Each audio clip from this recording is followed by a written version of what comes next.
Arrêtons-nous simplement quelques instants sur la base de la victoire dans ce conflit, cette lutte spirituelle, cette lutte céleste.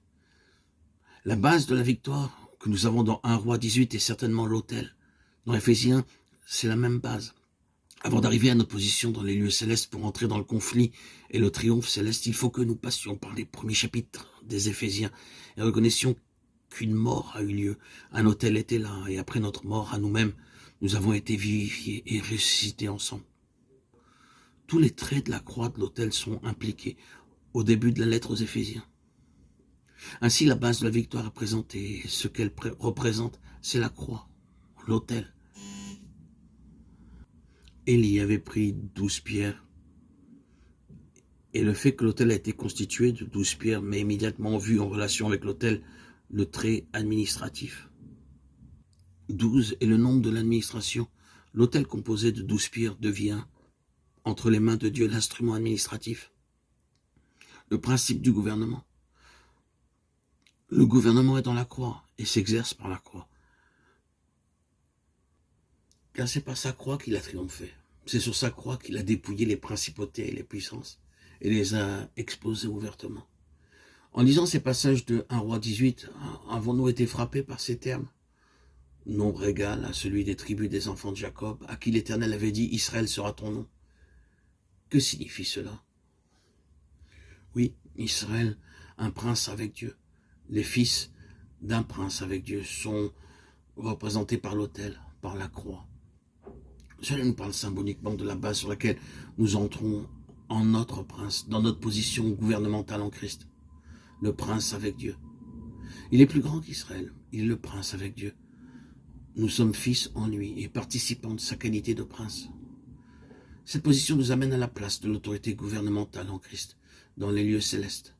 Mais tout est lié à l'autel, tout est lié à la croix. La croix est la base de la victoire et cela est encore prouvé, non seulement par le témoignage des cieux, la parole de Dieu, mais par le témoignage de l'enfer. Malgré lui, Satan est un témoin volontaire. Je me demande parfois s'il en est inconscient à la vérité de ce chemin, car il est parfaitement clair qu'il haïssait la croix. Il a essayé en premier lieu d'empêcher le Seigneur d'y monter. Cela ne t'arrivera point. Mais Jésus se tournant dit à Pierre, « Arrière de moi, Satan ». Matthieu 16, 22, 23. C'est Satan qui tente de l'empêcher de monter à la croix. Satan, n'ayant pas réussi à l'en préserver, tente de le faire descendre de la croix. Si tu es le Fils de Dieu, descends de la croix. Matthieu 27, 40. Subtile suggestion. Qu'il descende maintenant de la croix, et nous croirons en lui. Matthieu 27, 42. C'était pour cela qu'il était venu, pour que le monde croie en lui. Mais non, la seconde méthode de l'ennemi ne réussit pas. Puisqu'il n'a pas réussi dans cette ligne et que la croix a été accomplie malgré lui.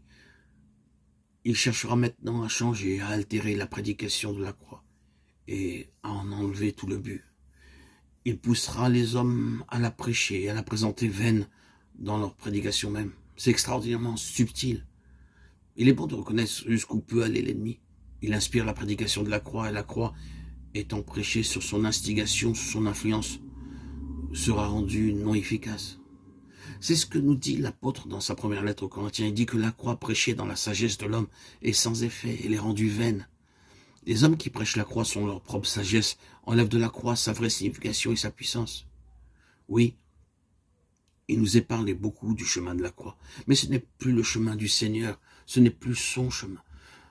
La puissance même de la croix est dans sa victoire sur l'ennemi et toutes ses œuvres, sur le péché en principe et sur le mal, qui est un état, une nature. La puissance de la croix lui est enlevée lorsque l'on parle des héros de la croix et que l'on montre le chemin de la croix comme, oui, comme si tout homme qui donne sa vie pour son pays était dans la même catégorie que Jésus-Christ qui, après tout, n'a fait que donner sa vie comme le fait tout soldat. Cela, c'est la croix dans le modernisme. L'ennemi cherche à faire une autre chose en relation avec la croix, c'est de garder les chrétiens dans l'ignorance de sa pleine signification.